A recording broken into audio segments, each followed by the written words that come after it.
Guys, what's up? So let's get into just some facts here. A lot of people don't like my conspiracy theories because it goes against the actual books that they claim to read. And, you know, it's just basically unbiblical, biblical verses, okay? And by unbiblical, I mean unchurchical. It goes against the church, not against the Bible, okay? So the churches say Jesus is God. You know, we have a lot of different later texts saying Jesus is Lord, but we're gonna get into the terminology and the actual Greek terms used right now. So let's just state some facts. Jesus says, "To sit on my right hand and on my left is not mine to give." Red flag number one. Jesus says, "Why callest thou me good? There is none good but one, that is God." 2. Whoever shall receive me receiveth not me, but him that sent me. Okay, and lastly, my Father which gave them me is greater than all. So those are just a few verses showing the supremacy of the Father over the Son. Even in the book of Mark, it says, no one knows the end times, not even the angels, not even the Son, only the Father. The later books of Matthew, in Matthew 24:36, I believe, it says, no one knows the hour, not even the angels, only the Father. It took out the Jesus part. And Mark, as we know, is the oldest gospel, even though canonically it comes after Matthew, because Matthew kind of wanted to propagandize you into that concept. But the book of Mark does not have a virgin birth. The book of Mark does not say that Jesus rose from the dead. If you look at the book of Mark 16, it technically ends with the women saw an empty tomb, left, and told nobody, and told no one. That is the end of the official book of Mark. Mark 16, after verse 8, and the resurrection and him coming down and stuff, it's not in our oldest text, y'all. So, a lot of people want to call me a Gnostic because of that. And maybe I am a Gnostic. Maybe I understand that the world was created by an evil God, and Jesus was our only messenger of truth. Okay, that's what I've come to believe over time. You know, meanwhile, we have the Masonic Olympic ceremony. You see the compass right here, and the phoenix's wings represent the square on the bottom of the Freemason compass and ruler. You know, that whole thing, as above, so below. Okay, so the signs are everywhere. And yeah, we have another, you know, UFOs pose a threat to national security. They're just playing their little game before they officially announce it's all real, that the fallen angels are real, but we call them aliens from the star Sirius. Satan's demons are real, but we'll call them little green men from, you know, Proxima Centauri. Y'all see where this deception can lead to, okay? You know, we have in Deuteronomy 22:28, it says, if a young man rapes a woman who is a virgin, he that lay with her must pay her father 50 shekels and marry her, and never divorce her as long as he lives. That's Yahweh's law. That's nothing from Jesus, okay? Jesus never said this stuff. That's why he goes against Yahweh 6 times in Matthew 5. Then in Deuteronomy 13:15, thou shalt forthwith kill the inhabitants of the city with the edge of the sword, and shalt destroy it and all things that are in it, even the cattle. And kill the cows. You know, it just doesn't add up. This guy's awesome, Chris LaSala. You got to look at his stuff. He's introducing me to the concept that the aliens are actually just fallen angels, but the government will call them aliens, and that's why movies just constantly are about alien invasions. It's obviously to prepare us. Okay? Yeah, we went over this as well. And of course, no comment on the Vatican from the UFO reports, because they are the ones who are controlled by these entities. Okay? They are part of the great deception of Satan. So, yeah, they're not going to have a comment just yet.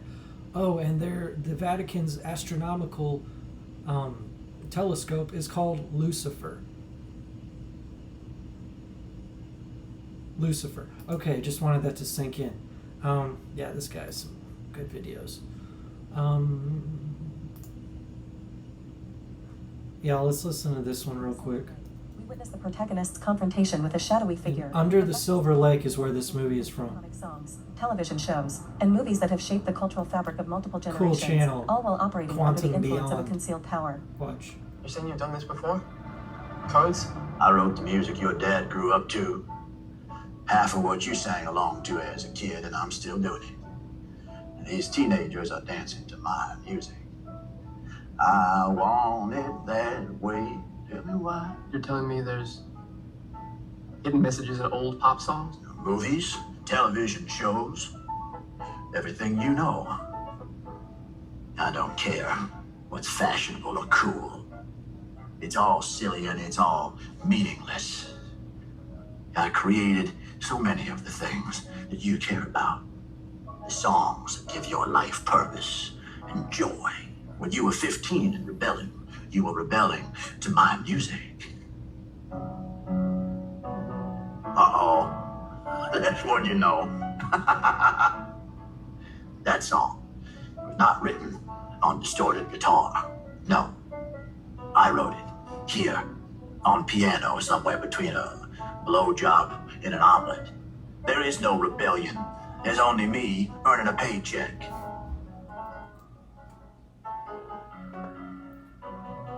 I don't believe you. Well, good. Because the real message was not meant for you. So it's better if you just smile and you dance and you enjoy the melody. Because this ugly old man, me, I am the voice of your generation. Your grandparents, your parents, and all the young people that follow you. I love rock and roll. Drop another dime in the jukebox, baby. Oh, look at you. Everything that you hoped for, that you dreamed about being a part of, is a fabrication.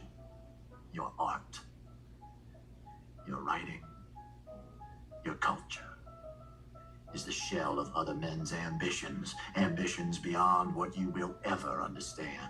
Freemasons. Anyway, that's from a film called Under the Silver Lake, and now I'm sure you should go ahead and watch it. Okay? Yeah, let's go ahead and do that now. So, in Mark was written first, right, in the Gospels, before Matthew and Luke. So why is it that Mark never even mentions the virgin birth? Okay? And why didn't Paul, who also was technically written before the books of Matthew and Luke, ever mention a virgin birth either? Okay? But of course Luke does, but none of the manuscripts earlier than the latter half of the second century do. So I don't want to get rid of the whole miracle stuff. I'm just saying the first accounts of the Jesus mythos do not include a virgin birth. Okay, and then he kind of goes into the differences between each two and how none of the Gospels align. You can just see these small facts. Really good book, Restoring the Biblical Christ by Jason Kerrigan. Okay, just pointing out to stuff.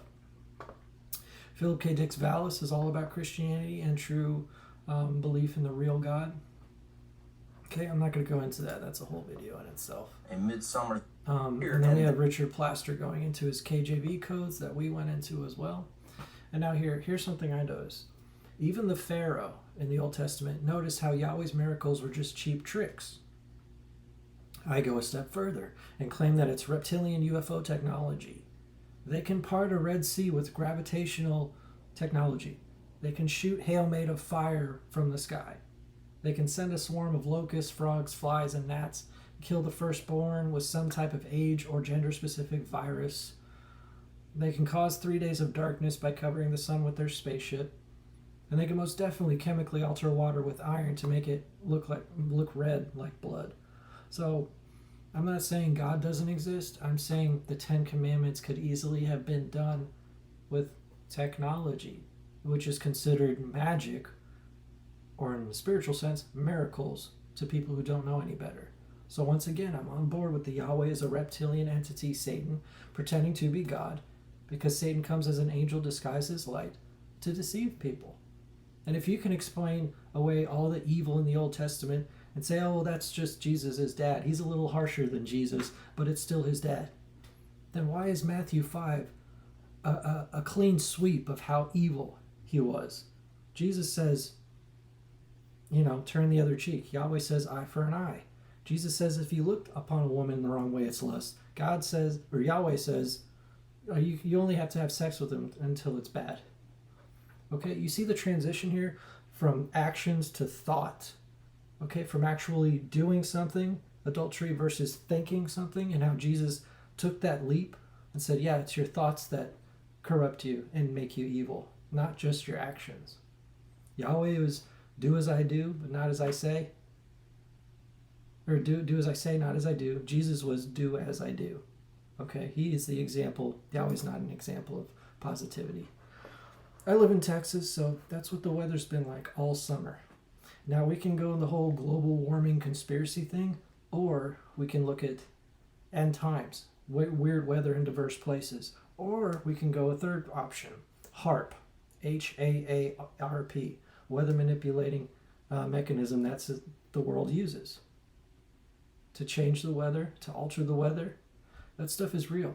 The Japanese already proved they can alter the weather. So who knows what they didn't publish, okay? Not just the Japs, everyone. But yeah, like I said, Jesus was the perfect example of the Father's love and truth, but being a son, he is not the Father. So people are scared of Elohim, God, because they don't see how Yahweh was mostly Satan disguised as an angel of light. But we were warned. We were given context clues. And to my knowledge, no one can justify any of the evil in the Old Testament unless that entity was the devil, the father of lies, deceiving the Jews. Jesus literally said to the Jews that their father was of the devil. Okay? It's not just, oh, you got it wrong, you misinterpreted it. No. They're following a false god. Satan, Lucifer, Baphomet, whatever. One of God's angels rebelled. If you didn't know. Yeah, and I kind of go into that again. These poor fires in Hawaii, that's crazy. This type of thing has not happened before in Hawaii to this extent.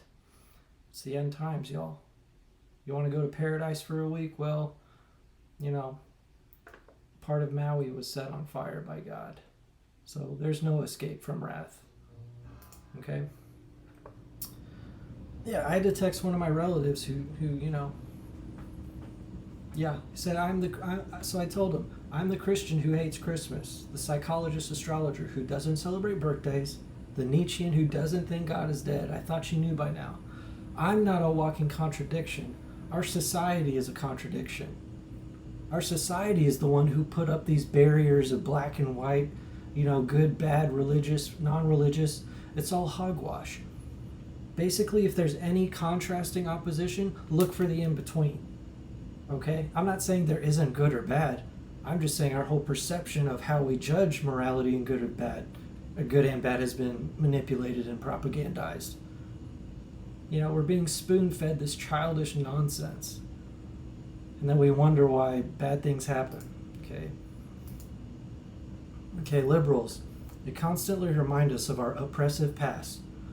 Liberals, what they also do, changes books with offensive words to make us forget our oppressive past. So you don't want the N-word in Mark Twain novels because you're offended?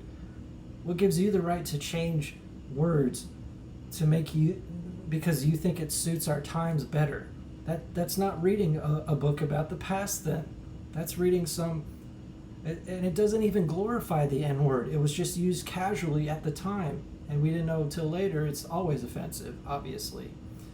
But I'm just saying, why would you change the books instead of reminding us, hey, Mark Twain said the N-word, let's change it. Okay, well then kids today won't know that Mark Twain said the N-word in historical context, not himself, in the characters of the books.